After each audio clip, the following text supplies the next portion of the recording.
Bismillahirrahmanirrahim. Assalamualaikum warahmatullahi wabarakatuh.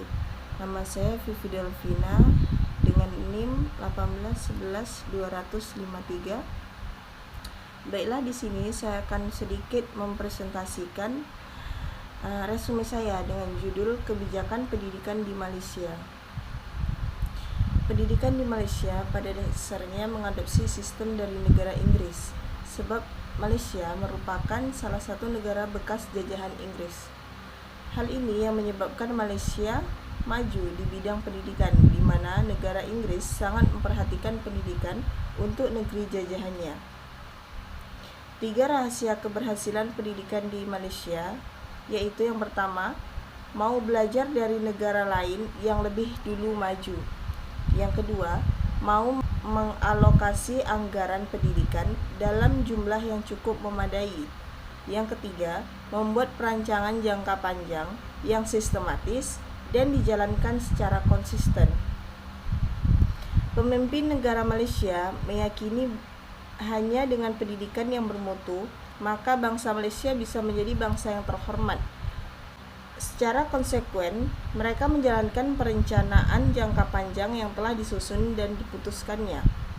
Kemudian menghilangkan arogansi kinerja pendidikan di Malaysia yang sangat memadai tersebut terbukti telah membawa kemajuan.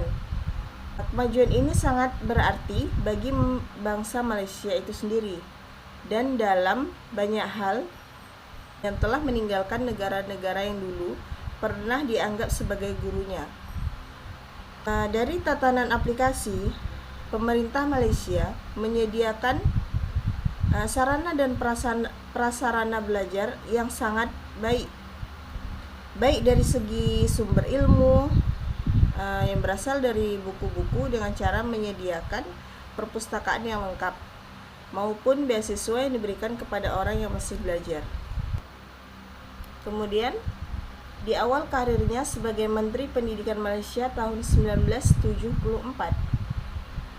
Mahathir Mohamad mengawali langkahnya dengan meninjau ulang sistem pengajaran agama Islam yang dipandangnya itu tidak efektif dan tidak sesuai dengan perkembangan dan kebutuhan zaman. Setelah itu, ia mengadakan pengkajian tentang pendidikan agama Islam dan sistem pengajarannya, serta membentuk Dewan Penasihat untuk Pendidikan Agama Islam. Pembentukan Dewan Penasihat ini dimaksudkan untuk menggerakkan agar Islam menjadi relevan dengan kebutuhan modernisasi masyarakat Muslim Malaysia dan agar gerakan ini dapat dilaksanakan secara koordinatif dan sistematif. Adapun kebijakan lainnya terhadap pendidikan Islam di Malaysia, antara lain yang pertama itu, sejak merdeka pada tahun 1957, ilmu pengetahuan agama Islam telah dijadikan sebagai kurikulum pendidikan nasional Malaysia.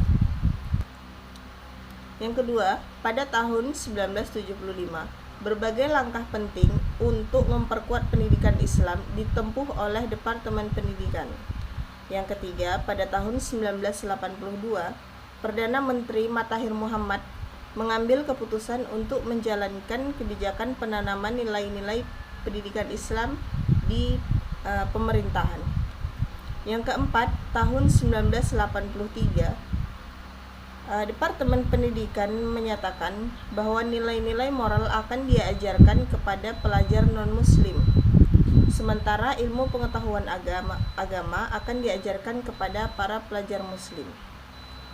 Baiklah, cukup sekian resume dari saya dan akhirnya wassalamualaikum warahmatullahi wabarakatuh.